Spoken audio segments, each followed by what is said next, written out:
vamos dar início à nossa reunião. Então, vamos ler uma página do livro Caminho, Verdade e Vida, Chico Xavier, pelo Espírito Emmanuel. Sempre adiante. Porque de quem alguém é vencido, do tal faz-se também escravo. Pedro, capítulo 2, versículo 19. O espírito encarnado, a fim de alcançar os altos objetivos da vida, precisa reconhecer sua condição de aprendiz, extrair o proveito de cada experiência sem escravizar-se. O dinheiro ou a necessidade material, a doença e a saúde do corpo são condições educativas de imenso valor para os que saibam aproveitar o ensejo de elevação em sua essência legítima. Infelizmente, porém, de maneira geral, a criatura apenas reconhece semelhantes verdades quando se à beira da transformação pela morte do corpo terrestre. Raras pessoas transitam de uma situação para outra com a dignidade devida.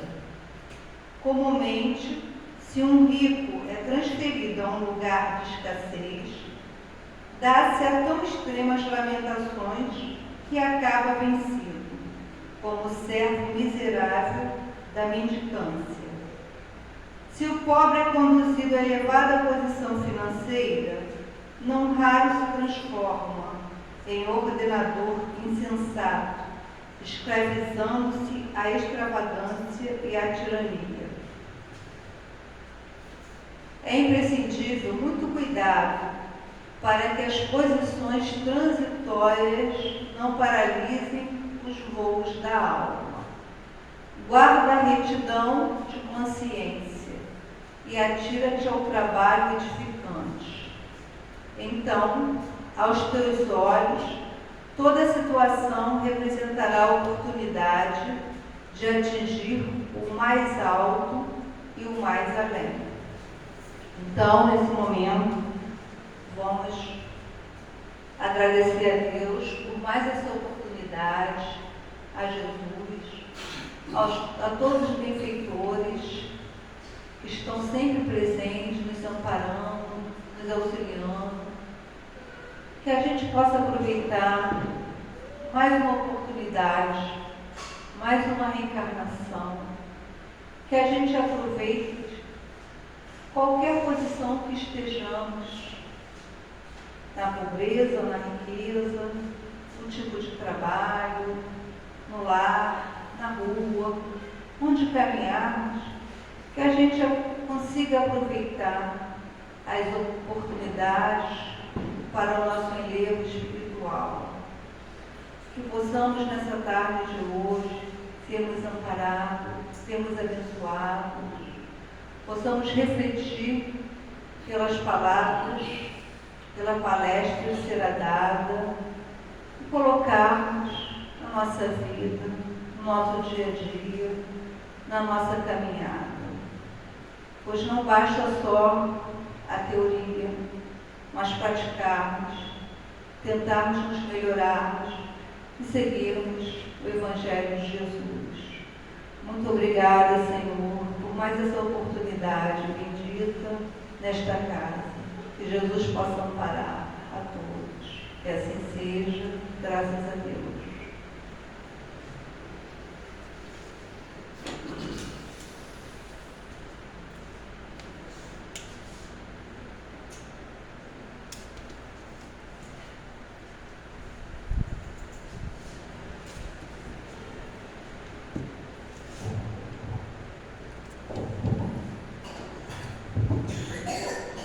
Boa tarde para a Anisete, boa tarde para a Wanda, que eu não tinha visto chegarem. Boa tarde para os espíritos, os demais estão devidamente cumprimentados. Que Jesus nos abençoe e que Ele nos conceda mais uma vez a sua paz. O tema da tarde de hoje é o progresso das leis humanas. Ainda bem que progrediram.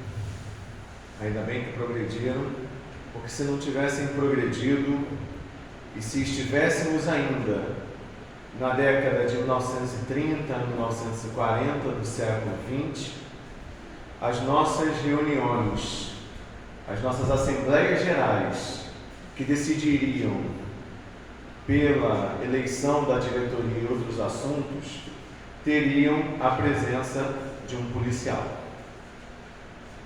Porque qualquer reunião feita por civis no contexto de uma ditadura, ela torna-se suspeita.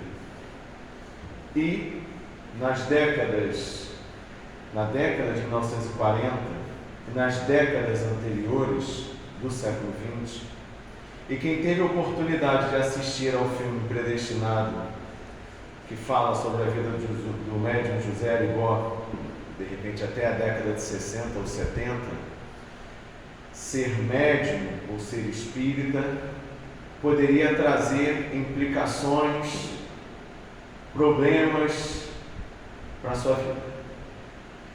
O médium Inácio Bittencourt, na década de 1920 e na década de 1930, chegou a ser preso pelas forças policiais, acusado de exercício ilegal da medicina, porque fornecia receituário mediúnico.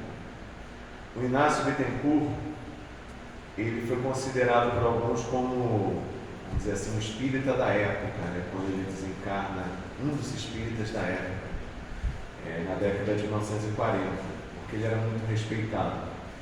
Ele possuía um jornal chamado Aurora, que funcionava na sua casa, que por acaso também era a sede do Centro Espírita, Caritas, que era dos jornais com maior tiragem. Se não me engano, chegou a 40 mil exemplares, era um jornal quinzenal. Então, as leis evoluíram. Os espíritas já não têm a mesma preocupação com o que tinham antigamente. Podemos nos reunir em paz. O que não quer dizer, e eu estou invertendo tudo que eu ia falar aqui, o que eu ia falar no final, estou botando no início e no final não vou fixar. O que não quer dizer, e eu acho que a gente vai ter a oportunidade de ver ao longo do estudo, que uma vez conseguido patamares de segurança na conquista dos direitos civis, dos direitos pessoais, isso não quer dizer que esses direitos estão para sempre garantidos. Porque a disputa pelos direitos, a luta pela sua conquista, também é a luta pela sua manutenção. Porque esse é um cabo de força permanente. O Allan Kardec, no Livro dos Espíritos, na sua terceira parte, quando ele trata da lei do progresso, ele traz algumas considerações que antecedem a essa análise sobre o progresso das leis humanas, que são muito válidas e bem importantes para a gente tratar.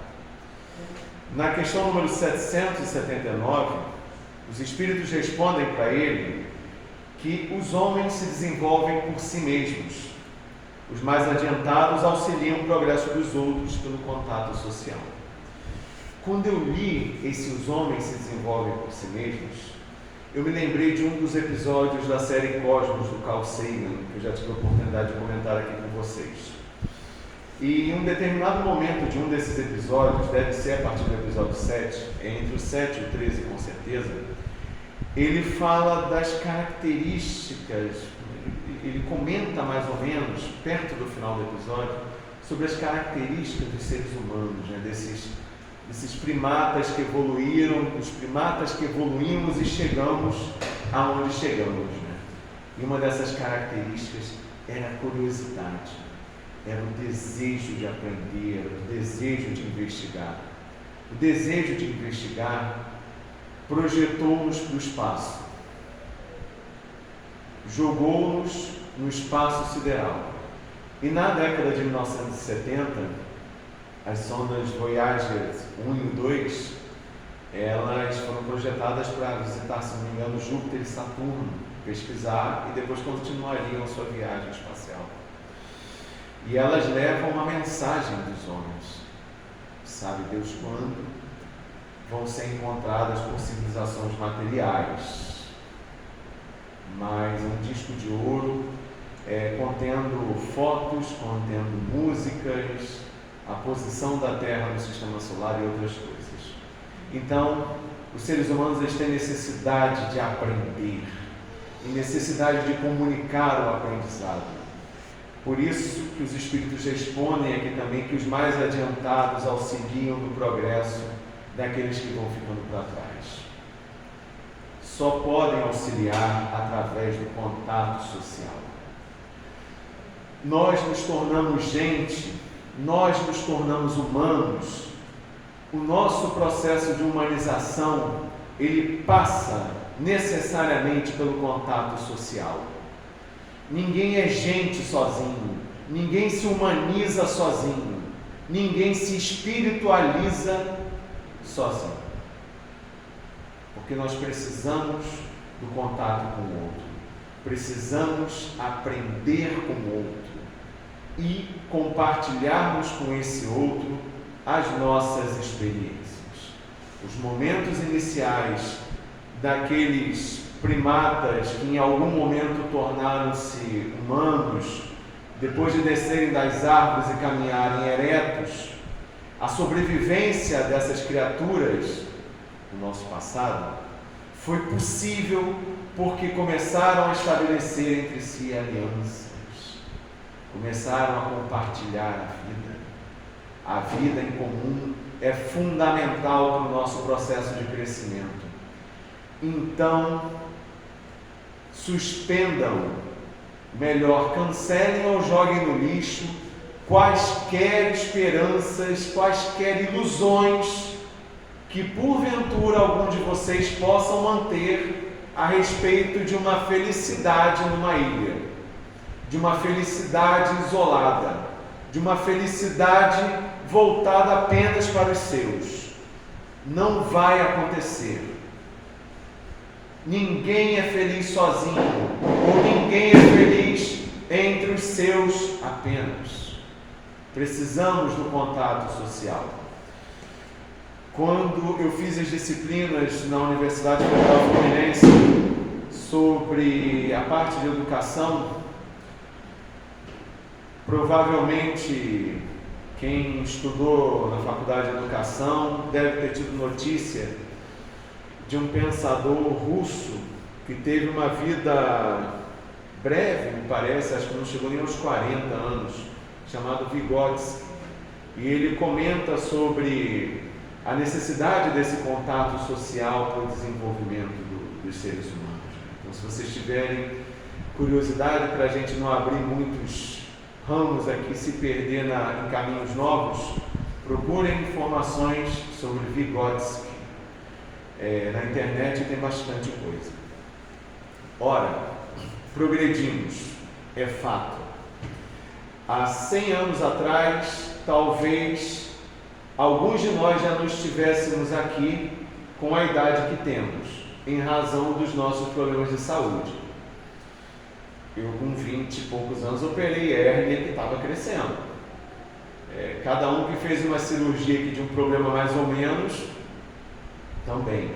Então, se estivéssemos fazendo essa reunião há 100 anos atrás, 120 anos atrás, talvez esta reunião, se contasse com a nossa presença, contaria com a nossa presença no mundo espiritual, porque desencarnados estaríamos, não encarnados, em razão da natureza desses progressos. Mas observem, o progresso,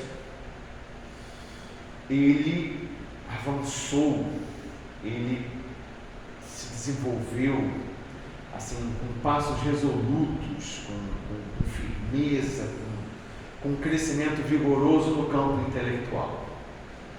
O campo moral, ele sofre um descompasso. E os espíritos dizem para Allan Kardec, na resposta da questão 780, que o progresso moral ele decorre do progresso intelectual, mas nem sempre o segue imediatamente. Por isso, não por outra razão, nós percebemos pessoas, agrupamentos de pessoas, ou mesmo países, onde existe um grande incremento na técnica, um grande incremento nas pesquisas, no conhecimento, no avanço científico, que com certeza melhora as vidas de muitas pessoas. Porém, esse mesmo avanço não é seguido de maneira imediata pelo progresso moral. Há um descompasso e às vezes muito grande. Porém, como dizem os próprios espíritos, esse progresso intelectual, ele abre portas para o progresso moral. Porque através do progresso intelectual, através do nosso desenvolvimento, através daquela curiosidade formativa, e quando eu estou falando curiosidade aqui, eu estou sempre me lembrando de um vídeo que eu vi. Eu sigo, gente, nas redes sociais eu não falo só de política, e não acompanho só política, eu tenho meus momentos fofinhos. Então, no Instagram tem umas páginas sobre animais, e eu me lembro sempre de um vídeo de 2 gorilas observando um inseto, e assim, os 2 abaixados, assim, olhando o inseto desse jeito, aí eles mexiam no inseto assim com o dedo, pareciam 2 pessoas, Já vi a mão de um gorila, se eu não me engano, de um primata com certeza, que tinha vitiligo. E eu só soube que era a mão de um primata com vitiligo porque tinha legenda na foto, porque não dava para distinguir. Era muito difícil distinguir, você tinha que parar muito, buscar detalhes ali. Então, a nossa proximidade, embora para desagrado de muita gente, é muito grande com eles, né? E esse nosso progresso, oriundo dessa curiosidade, esse progresso intelectual, ele abre portas, janelas e escancara possibilidades para o progresso moral, porque ele desvela o bem e o mal. Se não me engano, a árvore do fruto, lá da imagem, né, do mito de criação, que está contido nas tradições do judaísmo, que foram incorporadas pelo cristianismo, do paraíso perdido, dá conta de que a Eva, né, oferece para o Adão o fruto de uma árvore. E o fruto da árvore que arranca eles do paraíso é o fruto do conhecimento. E tem uma psicanalista, que agora eu esqueci o nome, porque nome estrangeiro é uma desgraça para mim, ela diz mais ou menos isso, né, que o fruto do conhecimento expulsa a gente do paraíso.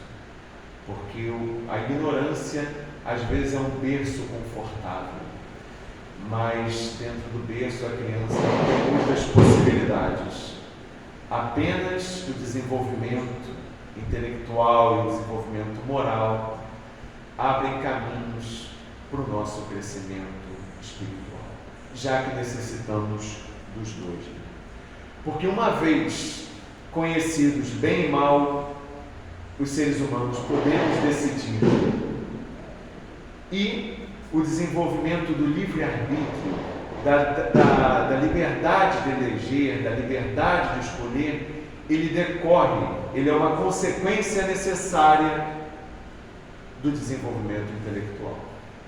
À medida que sabemos mais, ampliamos o arco, as possibilidades de escolher, de eleger, de decidir, porque o fazemos com consciência, com plena consciência das nossas escolhas, com plena consciência das nossas ações. Uma coisa é tomar decisões às cegas. Decisões às cegas limitam-nos às possibilidades. Decisões orientadas pelo conhecimento, a gente está falando de outro patamar, como diria o Bruno Henrique. Enquanto não se desenvolva o senso moral, essas criaturas podem usar a inteligência para o mal. Porque moral e inteligência só com o tempo elas se equilibram. Os espíritos, se não me engano, é o Emmanuel que usa essa imagem, vocês me corrijam se estiver errado, comentam das duas áreas do conhecimento, né? Mas no fim das contas é como se a gente aprendesse a usar só uma mão, né, para escrever e depois tivesse que desenvolver a mesma habilidade na outra. Nós desenvolvemos um lado, e primeiro é o lado do conhecimento intelectual. Eu estava me lembrando que, às vezes, ainda no capítulo do desenvolvimento intelectual, as pessoas falam: puxa, a gente vai gastar tanto dinheiro com pesquisa, a gente vai gastar dinheiro com faculdade, a gente vai gastar dinheiro com professor e aluno, a gente vai gastar dinheiro com programa científico, para jogar coisa no espaço, a gente tem tanto problema aqui. Bom, essa conversa acho que já está um pouco batida aqui, mas quem teve a oportunidade de acompanhar a Juiz do Centro pode ter acompanhado um pouco dessa discussão. O que se define, né? O que define as nossas prioridades enquanto coletividade para os gastos? Porque o investimento, por exemplo, por esse telescópio mais moderno que foi mandado para o espaço, James Webb, eu acho que ele ficou na casa de 6 ou 8 bilhões de dólares. É muito dinheiro. É um dinheiro que eu não sei fazer o volume dele. E provavelmente vocês também não. Mas é um dinheiro que, comparado, por exemplo, aos gastos militares do mundo, é uma porcentagem bem pequena dos 2 trilhões de dólares que são gastos em armamentos. Mais ou menos o equivalente ao que foi gasto com James Webb, talvez um pouco mais, talvez um pouco menos. Eu achei assim, embora muito dinheiro, estranho falar que é pouco sendo essas cifras, né? Mas me perdoem, não tem outra. Assim, me pareceu pouco para a proporção que a gente empresta ao problema, né? Eu vi um comentário da ONU, que eu comentei aqui, né, sobre os gastos necessários para acabar com a fome, ficava mais ou menos nesse patamar, de 6, 8 bilhões, e um orçamento militar de 2 trilhões. Então, assim, como é que se elege as prioridades? E quando a gente fala de orçamento militar, é para um armamento, é para uma produção, muitas vezes, de um tipo de armamento que a gente não faz ideia sequer. Porque o que chega para as guerras que estão acontecendo no mundo, vamos dizer assim, que é um armamento obsoleto. É um armamento que já tem, é o seminovo da guerra. O novo da guerra está guardado. O novo da guerra está guardado. Está guardado e ainda bem que está guardado. Já foi uma desgraça gastar com o seminovo da guerra. Mas já que gastou, guardado. Se puder desmontar essa bagaça depois, melhor ainda. Porque se usar, colapsa. Acaba. Acaba com tudo. Literalmente. Então é melhor que não use. Isso tudo para dizer que a gente tem uma tecnologia que pode dizimar com a espécie humana e com outras espécies. O desenvolvimento intelectual teve um incremento muito grande. Resta-nos forçarmos a porta para o desenvolvimento moral, trabalharmos coletivamente por ele e também para darmos um uso de outra natureza para os frutos desse conhecimento intelectual. Os Espíritos dizem, na questão 784, que observando o conjunto, percebe-se que o homem se adianta, pois que melhor compreende o que é mal e vai dia a dia reprimindo os abusos. Sem dúvidas. Agora, tem uma frase nessa questão, nessa resposta do Livro dos Espíritos, que sempre que eu leio, eu tenho um pouco de frio na espinha. Me boto preocupado, respiro fundo e prendo a respiração. Faz-se necessário que o mal chegue ao excesso para tornar compreensível a necessidade do bem. Talvez essa frase ela defina de uma maneira muito categórica, de uma maneira muito feliz, quase completa, as sensações que nós temos decorrentes da modernidade, decorrentes da conquista do conhecimento no mundo contemporâneo, né? Porque embora todo esse incremento da técnica, estendendo a nossa expectativa de vida, ou pelo menos de uma parcela importante das pessoas, nós ainda percebemos problemas muito graves. E muitas vezes, problemas que decorrem mesmo desse incremento, dessa evolução no conhecimento. Exemplo, dizem que existe, se não me engano, também posso estar errado, assim, às vezes eu acho a informação tão absurda que eu começo a duvidar que eu li aquilo, sabe? Então eu espero que esteja errado, mas eu acho que infelizmente eu não estou não. Tem mais celulares em uso do que brasileiros aqui no Brasil. Aí você pergunta a expectativa de vida desses celulares para a maior parte das pessoas. 1 ano, 2 anos. O que a gente faz com esse lixo? O que a gente faz com esse lixo? Esse lixo é um problema. É um problema que a gente não tinha quando não tinha celular. Quando começaram a fazer as baterias do celular, do carro, etc. Bateria é um negócio que é poluente. Como é que você descarta isso depois? É fácil encontrar ponto de descarte de pilha ou de bateria de celular? Você quase não vê. A gente não encontra nem para óleo de soja, que devia ser descartado separado. A gente não tem nem coleta seletiva de lixo. Percebam, vão surgindo incrementos na técnica, vão aparecendo carros. Acho que teve uma época que o pessoal achou que a solução para o trânsito era aumentar as ruas. Tem uma faixa, bota 2. Engarrafou, bota 3 faixas para os carros. Engarrafou, bota 4. Aí você vai em países lá como o Peru, tem pistas com 6, 8 que vivem engarrafadas. Aí você vai ver a quantidade de gente que tem nesses carros. 1, 2 pessoas no máximo. Na maior parte dos carros. Carro não adianta para a vida? Demais. Muito mesmo. Tempo é o tecido da vida. Se a gente ganha tempo se deslocando, ótimo. Mas está irracional o uso. Está irracional. Para fazer 16 quilômetros, de repente você leva um X de tempo aí para ir, sei lá, de onde eu moro, ali em Benfica, perto do Presunique, até Taquara. Não sei quanto tempo leva no trânsito.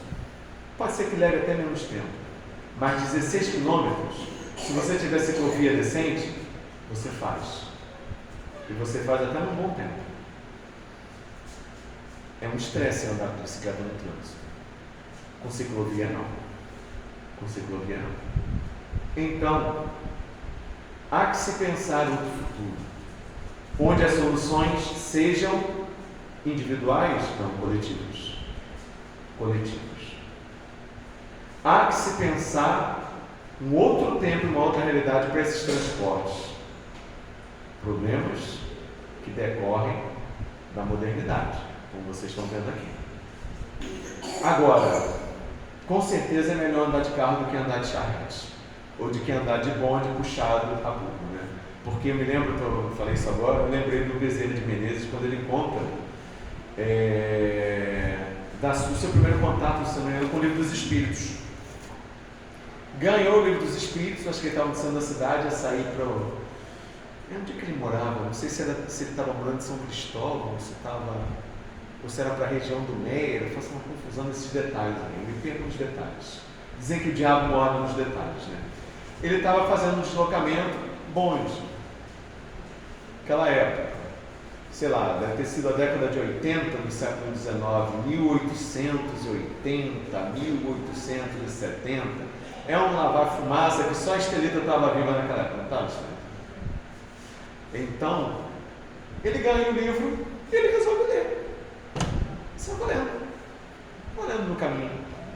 Não é 15 minutos de leitura, como se a gente estivesse indo daqui até Mandaraí. Demorou um tempo, ele deve ter avançado bem naquela leitura, porque era demorado. Eu estou lendo um livro que eu comprei no sebo por R$2, graças a Deus, adoro. chamado Terra dos Homens, do Antoine de Saint-Exupéry. Eu só falo bem esse nome porque eu já repeti muitas vezes. Ele conta, o Saint-Exupéry, ele trabalhava no correio aéreo. Uma coisa é você pegar avião em 2022, até avião pequeno, Pantanal, o cara com um aviãozinho, sobe e desce com aquele avião, nem ameaça de pane, manutenção, tal, não sei o que, caem, mas não caem sempre, não está caindo toda hora. Tem muita gente voando com aquele tipo de aviãozinho. Na época do Saint-Exupéry, o avião era aberto na parte de cima, tinha um para-brisa, tinha um cara ou dois atrás dele no máximo, que era o mecânico, que era o cara que fazia a comunicação, mandava as mensagens e recebia as mensagens. O avião, se eu não me engano, voava até 6.000 metros de altitude, acho que não passava disso, caía toda hora. Eu estou numa parte do livro em que ele fala dos companheiros que morreram, ou dos companheiros que escaparam dos acidentes. Caia toda hora. Então, a técnica incrementa. Porém, os problemas. Naquela época do Saint-Exupéry, na década de 20 do século 20, essas questões que envolvem o aquecimento global, elas não eram tão presentes. Eu lembro que o primeiro verão, e já disse aqui, vou repetir toda hora, que nós ficamos lá em casa com o ventilador ligado todo o tempo, foi o verão de 1996, porque foi um calor infernal. Daí por diante, os episódios de manter o ventilador ligado foram cada vez mais frequentes. E todo verão, o ventilador está ligado todos os dias, até chegar um momento, se a gente não frear essa maluquice, que vai ter que ser ar-condicionado. Mas como é que você lida com o consumo de ar-condicionado grande no verão? O colapso está logo ali. Então faz-se mistério, dizem os espíritos, faz-se necessário que o mal chegue ao seu excesso para tornar compreensível a necessidade do bem, a necessidade das mudanças. Reflitamos e vamos seguir adiante. Deixa eu molhar o bico, que da última vez eu fiquei sem voz. Aquele último estudo, no dia seguinte tinha evangelização, falei também, na segunda-feira quase não tinha voz. Os espíritos dizem na questão 785 que o orgulho e o egoísmo são obstáculos ao progresso moral, porque o intelectual se efetua sempre. Às vezes, a pessoa que tem muitos recursos, às vezes, o sujeito que estuda muito, eles enterram-se na descrença, enterram-se na falta de fé no futuro e pensam que esta vida que estão vivendo, este momento, esse instante na eternidade, é o único momento possível de ser vivido. Quem tem esse tipo de pensamento agarra-se loucamente, como se fosse um náufrago, como se fosse uma pessoa que está se afogando às suas possibilidades e aos seus interesses, e de forma alguma abre mão deles, fazendo o que ela achar que tem que fazer para defender esse tipo de interesses, nem que seja pisar na cabeça dos outros. Então, o orgulho, o egoísmo, eles são entraves a esse progresso moral. Mas esse progresso intelectual, que nós já dissemos que abre campo para o progresso material, para o progresso moral, ele estimula a atividade dos vícios, né?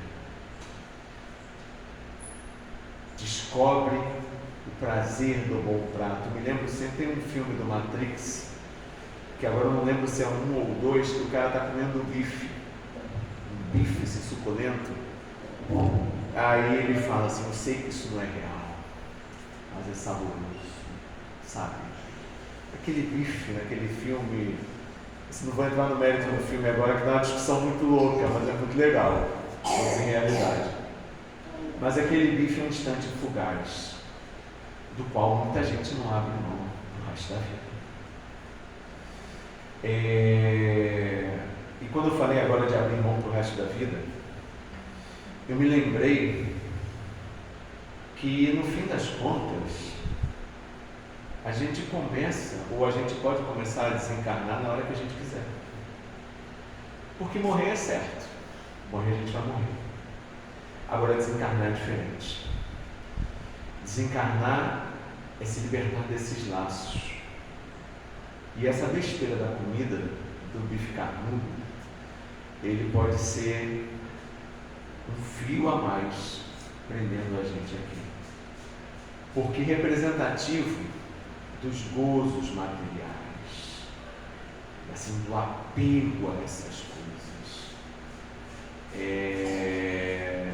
Essas questões afloram quando a gente está fazendo dieta, tá? Que a gente abre um pouco mão de... Assim, eu lembro que foi um sacrifício parar de tomar Coca-Cola. Eu estou 2 anos e nós estamos no mês 9, 2 anos e 9 meses livre de Coca-Cola. Mas não foi fácil, porque eu parei de tomar no verão. E eu lembro que fizeram um aniversário lá no trabalho, em abril, e não compraram, só compraram refrigerante, só Coca-Cola e uma outra coisa lá. Eu vi Coca-Cola, botaram um copo para mim. Eu respirei fundo, eu senti aquela sensação que o viciado tem de aquele estalo que o pessoal diz que sente quando toma Coca-Cola, mas não tomei. E essa briga com esse vício foi tão grande que eu sonhei mais de uma vez que eu estava tomando refrigerante. Eu falei assim, ai meu Deus do céu, eu estou bebendo refrigerante agora. Eu joguei tanto tempo sem tomar de abstinência. E eu cheguei a ter pesadelo com esse negócio. Quer dizer, eu tive pesadelo eu parei no início, antes da pandemia, um pouco antes da pandemia. Quer dizer, os 2 pesadelos recorrentes que eu tive foi sonhar que estava sem máscara nos lugares e sonhar que estava bebendo Coca-Cola. Vai entender. Agora, esse conhecimento técnico que permite essas facilidades, que estende a nossa vida, que dá esses pequenos prazeres, eles também abrem portas e possibilidades. A gente está falando toda hora de abrir portas e possibilidades, mas não existe outra expressão melhor. Para as pesquisas, para o incremento da técnica. E quando a gente começa a investigar, quando a gente começa a conhecer, essas pesquisas elas não se resumem apenas a essas questões que envolvem alimentação, questões que envolvem comércio, transporte, etc., mas também ao comportamento. E a própria ciência começa a perceber que se você está num estado de espírito meio para baixo, meio ruim, isso afeta o teu organismo físico. E você começa a se enterrar. Então, assim, na busca do conforto material, nós chegamos às consequências morais das investigações. Né? Agora, falando sobre as leis, a gente percebe que elas também se modificam com o tempo, né? E graças a Deus. Tem muitos canadores chamando lá fora. Fechou? Os espíritos dizem, na questão 795, na resposta, que das causas de instabilidade das leis humanas, dentre elas, eles listam 4 mais ou menos, né? Eles dizem que os mais fortes fazem a lei em seu benefício. Bom, isso está patente, né? Está na nossa cara. Eu vou pegar aqui um negócio que eu tinha botado para o final, mas eu vou tentar achar para esse momento aqui que eu acho que vai ilustrar melhor. Os mais fortes fazem a lei em seu benefício, né? Eu peguei um print aqui da Constituição de 1988. Direito de greve. Artigo 9 da Constituição de 1988. É assegurado o direito de greve competindo aos trabalhadores decidir sobre a oportunidade de exercê-lo e sobre os interesses que devam por meio dele defender. Garantido? Opa, garantido. Agora começa a tesoura. Olha o que vem. A lei definirá os serviços ou atividades essenciais e disporá sobre o atendimento das necessidades inadiáveis da comunidade. O outro parágrafo. Os abusos cometidos sujeitam os responsáveis às penas da lei. Eu não sei se vocês prestam atenção a essa questão. Se não prestarem, observem. Vocês lembram de alguma greve que foi declarada legal? Pela justiça? Eu não lembro. A maioria das vezes vem um togado, um desembargador, um juiz, e decreta a ilegalidade da greve e bota uma multa pesada para o sindicato. Você tem um direito que você não usufrui. Quem é que está fazendo esse tipo de lei aqui? É o trabalhador? Ou é o mais forte? É o mais forte, que está botando o peso da sua força aqui nessa lei. Quando os homens compreendem a justiça, se torna indispensável sua mudança, a mudança da lei, porque a situação vai se tornando intolerável. A escravidão foi se tornando intolerável. O racismo vai se tornando intolerável.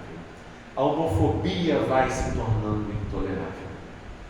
E quase sempre a lei, ela vem de maneira reativa para dar conta de uma demanda social, de uma situação que existe na sociedade. E quando aquilo chega ao intolerável, porque, não sei se vocês estão vendo o noticiário, é um outro bom exemplo. Eu estou jogando no caminho os exemplos que eu ia deixar para o fim, mas é melhor, porque a hora está passando. Estão vendo o que está acontecendo lá no Irã? O Irã passou por uma revolução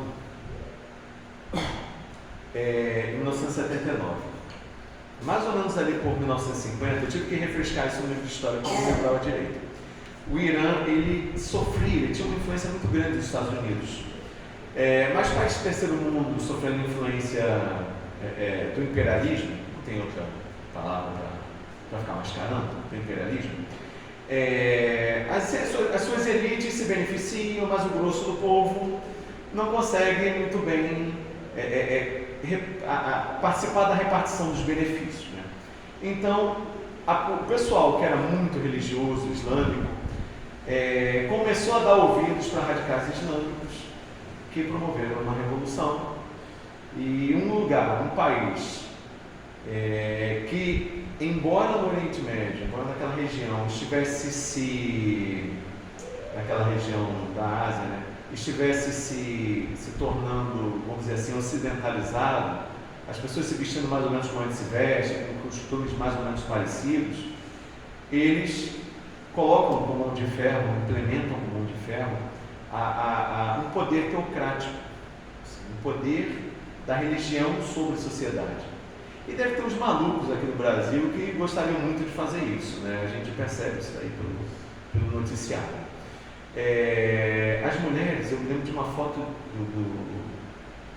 de antes da Revolução Iraniana, as mulheres com roupas como as que vocês estão usando. E depois da Revolução, todo mundo com aquele pano, cobrindo quase tudo. E recentemente teve uma moça que não estava usando direito aquele pano, jihad, né? Não lembro o nome dele direito. E foi presa e mataram a moça. Mataram uma moça com menos de 25 anos, 22, 23. O pessoal ficou pistola, naturalmente. Muita gente cansada desse negócio. E estão fazendo manifestações contra isso. Chega um momento, 40 anos, né, que o troço se torna intolerável. As mudanças, elas não acontecem, elas podem até ser bruscas, mas elas são bem preparadas ao longo do tempo. E essa daí, espero que aconteça e seja uma delas. Que essa e outras opressões batam em retirada do mundo quanto antes. Quanto mais próximos da justiça verdadeira, mais estáveis vão se tornando as leis humanas, né? E quando ele está falando da ideia de justiça, da justiça verdadeira, ele está muito certamente projetando a ideia em si que a gente faça de justiça a partir do lugar que a gente se situa, né? Nós somos cristãos, nós somos espíritas, vivendo no mundo ocidental. Há essa ideia de justiça que se aproxima bastante, e eu acho que é um referencial razoável, desde que praticado, né? Aquela máxima de Jesus de fazer ao próximo aquilo que você gostaria que o próximo te fizesse. Eu acho que esse é um referencial, um filtro de justiça excelente para as pessoas. Há quem diga, há quem defenda a severidade das leis, né? E o Allan Kardec ele chega a perguntar isso para os espíritos, né? Essas leis severas são necessárias? E os espíritos dizem que, quase que botando infelizmente antes, né? Que uma sociedade depravada precisa de leis severas, precisa de leis um pouco mais firmes, né? Só que essas leis, e eles começam a destrinchar a resposta, essas leis, elas se destinam muito mais a punir o mal depois de praticado e não a prevenir o mal depois de feito. Não a prevenir o mal antes que ele aconteça. Ou seja, elas são reativas, elas não são preventivas. Elas vão para tentar apagar o incêndio. Eu não sei se vocês têm memória disso. Está filmando, paciência, quem não gostou. De uns tempos para cá, de uns 10 ou 15 anos para cá, aconteceram duas coisas. Eu só tinha lembrado de uma e me lembrei da segunda agora. Eu não falo com propriedade porque eu não acompanho esse assunto assim, com lupa. Mas as leis sobre drogas, sobre porte de drogas, etc., elas endureceram. Nesse mesmo tempo, pelo menos aqui no Rio de Janeiro, na época dos desgovernos do Sérgio Cabral, houve muito concurso para a polícia. Então nós temos dois vetores aqui. Leis mais duras, aumento do policiamento. Pergunta sincera para vocês de coração. Melhorou a segurança? Alguém? Por que a gente trocou a reunião de terça para sábado? Porque estava todo mundo com cagaço de vir para cá. Terça de noite, a rua estava deserta. Lamento, mas não resolveu. Quando você pega as estatísticas de criminalidade, elas vão aumentando. O problema é outro. O problema é de outra natureza. Os espíritos dizem: educação para reformar os homens. Com certeza não é essa educação que está sendo oferecida a partir da reforma do ensino médio. Essa ficção de educação que estão propondo aí nos eixos formativos, que para os alunos de colégio público quase não existem eixos a serem escolhidos, ao passo que para os alunos de colégio particular a oferta é quase a mesma, das matérias, das disciplinas. E notem, foram as disciplinas justamente que estimulam e desenvolvem o desenvolvimento, que desenvolvem e promovem, né? Muito desenvolvem a capacidade crítica das pessoas, é que foram reduzidas, que foram esmagadas, que foram sutilmente deixadas de lado. História, geografia, filosofia, sociologia. Porque pensar em tirar a gente do paraíso, e quando a gente sai do paraíso e a gente constata o mundo como ele é, a gente tem duas opções. A gente pode até voltar ao exemplo do Matrix, né, que tinha duas pílulas que ofereciam lá para o personagem principal. Eu não lembro agora para que pílula, qual era qual que representava ali, mas com certeza uma delas é o compromisso com a transformação e a outra pílula é o compromisso com a manutenção das coisas como elas estão. Para mim, as coisas não estão boas. Então, o meu compromisso é com a mudança. Na questão 797, os espíritos falam como é que os homens seriam levados a reformar suas leis, né? E os espíritos dizem que naturalmente, pela força mesma das coisas, lembram daquela curiosidade dos homens que fazem com que a gente jogue as coisas no espaço, que a gente investigue, cresça, se desenvolva. A gente vai experimentando os modos de vida, e esses modos de vida a gente começa a perceber se eles são ou não toleráveis, né? Escravidão durante tanto tempo, você percebe o absurdo daquela instituição asquerosa, nojenta, e ela é eliminada. O uso da religião como instrumento de dominação lá no Irã, e várias tentativas, vamos dizer assim, aqui no Brasil também, por parte de certa bancada que se diz cristã, está longe dos ideais do Cristo também, e por aí vai, né? Então, assim, quando esse estado de coisas se torna intolerável, quando as pessoas começam a sentir na pele, assim, os ventos de mudança começam a soprar, graças a Deus, e são soprados pelos seres humanos. Isso não é uma força da natureza que vem de fora e somos nós. Nós promovemos as mudanças. Nós, diríamos, as duas humanidades. A humanidade que está sentada nessas cadeiras, que eu posso ver, e a humanidade que está sentada em pé nesse salão, que eu não posso ver. Pela influência das pessoas que os guiam na senda do progresso. É claro que, naturalmente, muitas pessoas se destacam nesse trabalho de promoção das transformações, das mudanças. Elas, poderíamos dizer, que se tornam pontos de referência, mas sozinhas elas também não podem nada. Sozinhos, não mudamos coisa alguma. Agora eu vou trazer mais ou menos no tempo controlado, eu cheguei num momento de curiosidade sobre leis, né? Uma já antecipei, que era sobre a Constituição. Eu nem sei por onde eu começo, tem umas que eu acho mais divertidas. Acho que eu vou começar, para vocês terem uma ideia, na parte do mundo do trabalho, que as outras eu acho que são mais ligeiras. Eu trouxe aqui um livro que é temido por muitos, odiado por outros, O Capital do Marx. No capítulo 8, se não me engano, que fala sobre a jornada de trabalho, vocês vão perceber, é o capítulo 8, como as coisas mudaram graças a Deus e graças aos homens. Ele vai falar aqui, deixa eu ver, qual é o ramo de trabalho? Na fabricação de rendas. Tá? Eu vou ler só um trecho aqui. Ele pegou trechos de relatórios de médicos e trechos de relatórios de fiscais de fábrica, para falar sobre as condições de trabalho das pessoas ali. Eu não vou falar o nome do senhor estrangeiro aqui.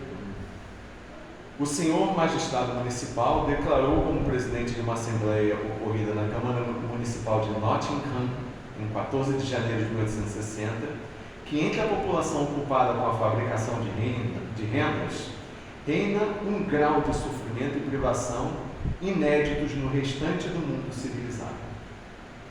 Prestem atenção, por favor, agora. Crianças entre 9 e 10 anos de idade são arrancadas de suas camas imundas às 2, 3, 4 horas da manhã e forçadas a trabalhar para a sua mera subsistência até às 10, 11, 12 horas da noite, enquanto seus membros se atrofiam, seus corpos definham, suas faces desbotam e sua essência humana se enrijece inteiramente num torpor pétreo, cuja mera visão já é algo terrível. Ou seja, ficam pálidas, as crianças ficam desbotadas, né? Viram pequenos fantasmas. O sistema é de limitada escravidão, e escravidão em sentido social, físico, moral e intelectual. O que se deve pensar de uma cidade que realiza uma assembleia pública para peticionar que a jornada de trabalho para homens deve ser limitada a 18 horas? Os caras estão tentando limitar uma jornada de trabalho a 18 horas. 18 horas. 18 horas de trabalho. Continua aqui, tá? Mas eu tenho só 5 minutos aqui e eu vou partir para a Bíblia.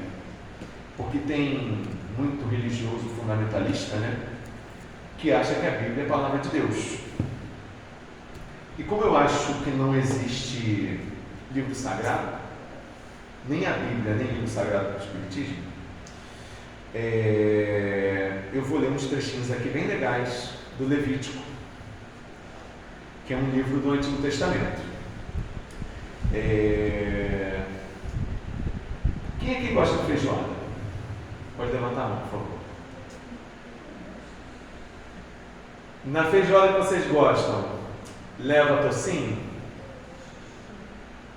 Orelha de porco? Carne de porco? A do Paulo já descartou, mas você é compreensível, né? Você briga com o estômago, né?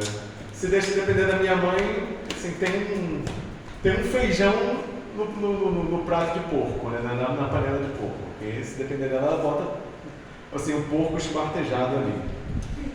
Eu não rola.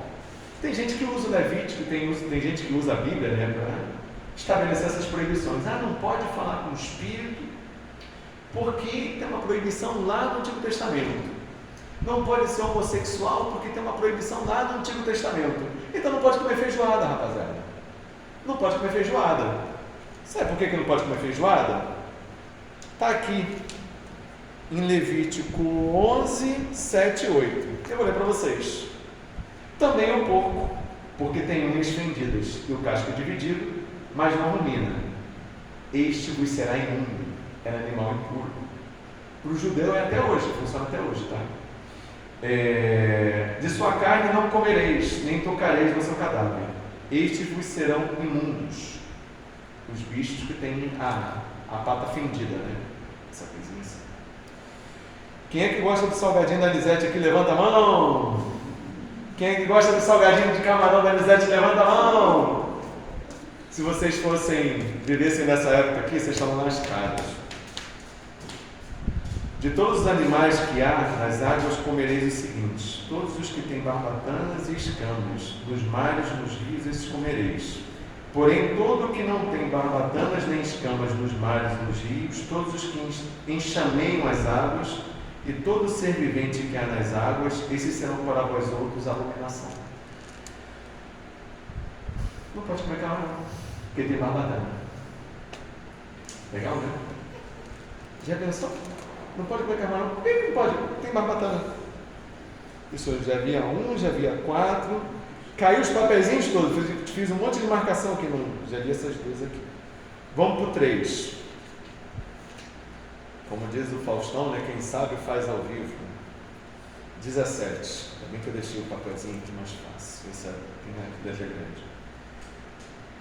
Levítico 4, 16, não é 3. Já estava lendo coisa errada aqui.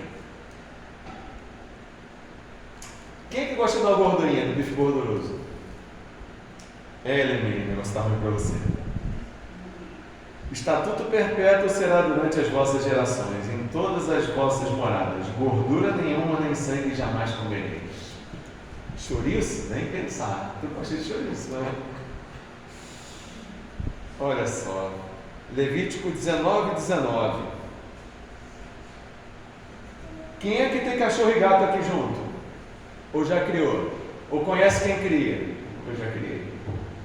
Ou cachorro e galinha? Qualquer bicho que seja diferente, criado junto.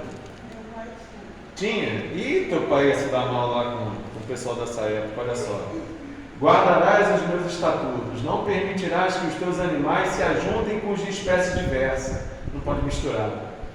No teu campo não semearás semente de 2 espécies, não pode plantar feijão e abóbora ao mesmo tempo. Nem usarás roupa de 2 estofos misturados. Sabe aquela tua roupa, a roupa de um monte de gente aqui que tem viscose e algodão? Proibida. Percebendo? Percebendo? E assim, eu peguei amenidades aqui. Tem coisa mais pesada. De matar um amigo, de vender alguém como escravo. As leis mudam, né? Ainda bem que mudam. E uma vez que mudam, é aquilo, né? A gente tem que trabalhar para que elas sejam respeitadas. E eu vou terminar com a leitura, deixa eu ver aqui qual é o mais adequado, se é o 5 ou é o 7. Eu vou ler os 3, eu vou ler os 2, fica rapidinho. E vocês me dizem se a simples existência da lei, ela fez com que a realidade se transformasse de fato. Artigo 5 da Constituição do Brasil.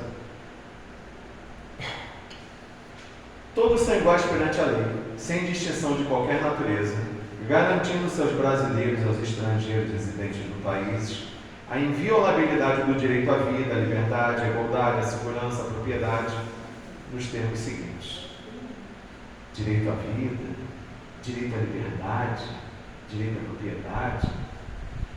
Se o filho do cara que tem grana for pego com 4 gramas de cocaína, ou 10 de maconha, ele no jornal vai aparecer como um rapaz viciado, classe média viciado, jovem viciado, e vai ser liberado pela polícia, porque ele vai ser enquadrado como usuário. Se o jovem negro pobre na periferia for pego com a mesma quantidade, ele vai aparecer no noticiário como traficante e vai ser enquadrado nos termos da lei como traficante. Esse texto, que garante as liberdades, que garante a igualdade, ele está sendo praticado? Vocês respondam, que eu acabo por aqui.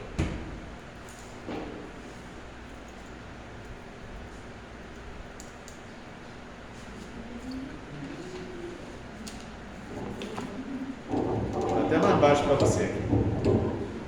Eu não sabia disso não, tá? Não, já deu a hora. Senão eu fico sem voz. Não adiantou, né, gente? Vocês viram. Já comecei não mexendo no nosso aqui. Boa tarde a todos. Mas eu gostaria de falar para vocês que não se livraram de mim. Estou aqui firme e forte para continuar com tudo que já fazia, já existia. Não mudei em nada, espero que vocês tenham paciência comigo, porque eu vou fazer um sacrifício novo para ter com vocês. Porque quando, aí o negócio explode, a gente não tem muita paciência, mas eu tenho, sempre tive paciência com vocês. Espero que vocês não tenham perdido a paciência comigo. Mas o que eu tenho que dizer para vocês é que esse ano eu sempre fui agraciada pelos amigos espirituais. Posso não merecer, mas